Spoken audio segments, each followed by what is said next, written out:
Bonjour, nous allons voir ensemble une session de formation intitulée « Qu'est-ce qu'une communauté ?», qui fait partie de la série Formation de formateur numéro 1. Regardons avec attention la scénette qui va suivre. เจ้าสบายดีบ่ สบายแต่ว่าก็ค่อยมีปัญหา โอ้มีปัญหาหยัง ไม่ค่อยมีปัญหาทอม Bonjour messieurs, dames. สบายดี Bonjour à vous. เจ้าสบายดีบ่ Jean Lafontaine, je représente les entreprises de purification d'eau Johnson. เขาคิดว่าเราภาษา Manifestement, ils ne me comprennent pas, mais regardez, c'est un purificateur d'eau nouvelle ส génération. บายดีขอบใจ Oui, oui, oui, très bien. Et ça marche aux ultraviolets, c'est 100% efficace. บ่ได้อะบ่ Vous voyez, pour votre foyer, ça pourrait être... Oh, pardon, excusez-moi, je veux dire, pour votre foyer, ça pourrait être intéressant, un vrai progrès, voilà. Très grande efficacité, n'est-ce pas? Oui, d'accord. Bon, mais je vous laisse ce document, je repasserai dans quelques temps, d'accord? Merci, merci, oui. Au revoir.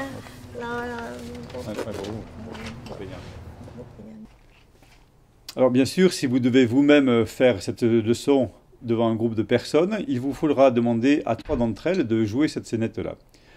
Puis viendra alors le temps des questions à poser à tout le groupe. Je vais donc vous poser une première question. Qu'est-ce que vous observez dans cette scénette?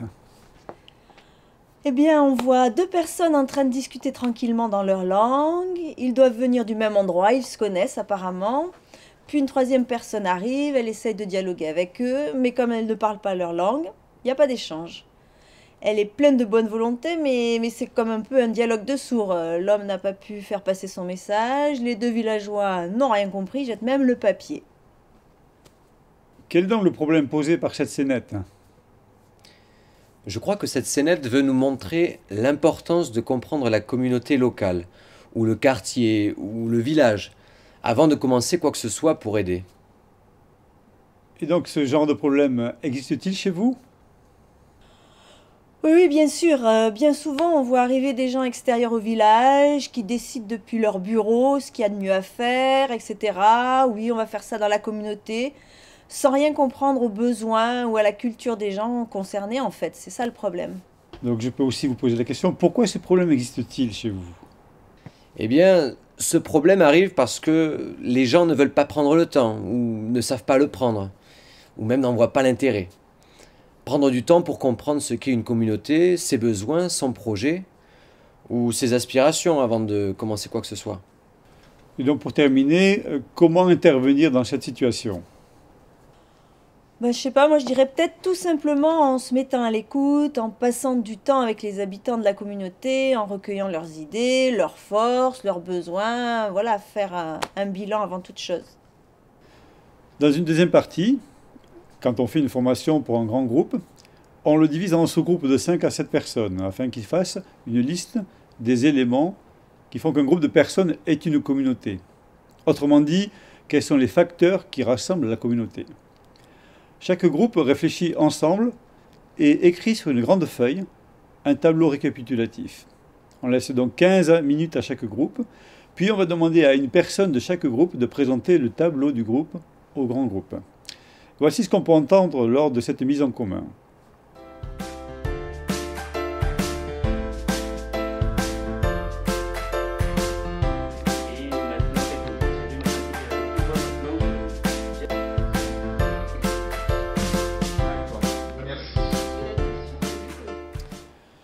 Donc, qu'est-ce que vous pouvez donc dire maintenant sur les caractéristiques d'une communauté?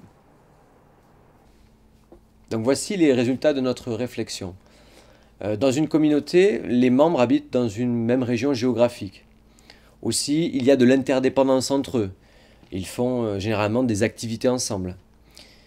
Également, ils s'intéressent aux mêmes choses ou encore ils partagent les mêmes problèmes et besoins. Et ils ont fréquemment les mêmes soucis et les mêmes craintes. Ils ont aussi bien sûr des ressources en commun et qu'ils pourraient utiliser ensemble. Encore, ils exercent de l'influence les uns sur les autres. Il y a un sentiment d'appartenance et d'identité en commun, un lien commun. Et surtout, cette identification réunit toutes leurs activités et pensées. Ils reconnaissent les mêmes autorités politiques, administratives, de la famille ou de l'Église. Alors nous, dans notre groupe, après maintes réflexions, on a sorti quelques points. Alors on a trouvé il y a une sorte d'intimité entre eux, ils ressentent le besoin d'être proches des voisins ou de la parenté. Cette intimité, elle peut être aussi ressentie dans les groupes, comme des associations ou des organisations de femmes. On a trouvé aussi les pratiques culturelles, les coutumes, les habitudes, les cérémonies qui sont partagées en commun. On a vu aussi qu'ils ont les mêmes croyances, les mêmes tabous, les mêmes sanctions. On a remarqué aussi qu'il y a de la communication entre les membres, plus ou moins importante d'ailleurs selon la communauté. Et puis chacun d'eux s'identifie comme un membre de la communauté, ils parlent le même langage. Bon, on a vu aussi qu'il y a bien sûr des sous-groupes par âge ou par genre ou par religion, profession, éducation. Bien sûr, ils se connaissent. Et on a noté aussi qu'il y a un sens de permanence. On est là dans la communauté depuis longtemps. Et bien sûr, ce qu'on a noté enfin, c'est qu'il y a toujours des changements dans la communauté. Voilà, on pourrait dire ça dans notre groupe. Merci pour vos réflexions. On pourrait donc donner une définition rapide de la communauté à partir de vos réponses.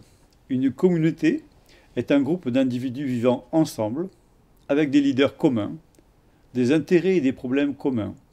Les membres de la communauté se connaissent entre eux, dépendent les uns des autres et ont le sentiment d'appartenir à cette même communauté. Grâce à cette session, vous comprenez maintenant que dans un programme communautaire, il est important tout d'abord de bien connaître la communauté dans laquelle vous allez travailler avant de commencer quoi que ce soit. Et qu'un début du programme sera de renforcer tous les facteurs qui unissent la communauté. Maintenant, je vous pose la question, comment pouvez-vous résumer ces facteurs-là ? Alors moi personnellement, je dirais qu'il y a au moins déjà 3 facteurs qui me viennent à l'esprit qui unissent la communauté et ils sont une langue commune, sinon pas de dialogue possible. Je dirais le sentiment d'appartenance et d'identité en commun, pouvoir dire avec fierté je suis membre de telle communauté, et un lien commun, un lien social, les gens se connaissent sans méfiance et sans qu'en dira-t-on. Et puis aussi des activités en commun, des activités sociales pour se retrouver, se divertir, mais aussi des activités en réponse aux besoins de la communauté, pour faire sortir de la communauté des impasses dans lesquelles elle se trouve parfois. Merci bien, merci à vous. On pourrait ajouter qu'une communauté idéale serait une communauté de gens qui vivent ensemble dans une communauté en cherchant à vivre sous l'autorité de Dieu et à suivre les principes écrits dans la Bible, tels que ceux présentés dans le psaume 82, verset 3, « Défendez le faible, l'orphelin, soyez juste à l'égard du pauvre et du malheureux. » Voilà, notre session se termine. Si vous formez un groupe selon cette leçon, vous saurez que les participants à cette formation ont compris la leçon quand ils pourront expliquer par eux-mêmes le sens du mot communauté à une autre personne, mais aussi quand ils commenceront à agir sur les facteurs qui unissent la communauté. De manière pratique, vous qui allez former un groupe, n'oubliez pas de prévoir, comme d'habitude, des larges feuilles de papier, des crayons feutres, un rouleau adhésif et une Bible. Voilà, notre session se termine. On se retrouvera pour une autre session de la formation de formateur numéro 1. À bientôt.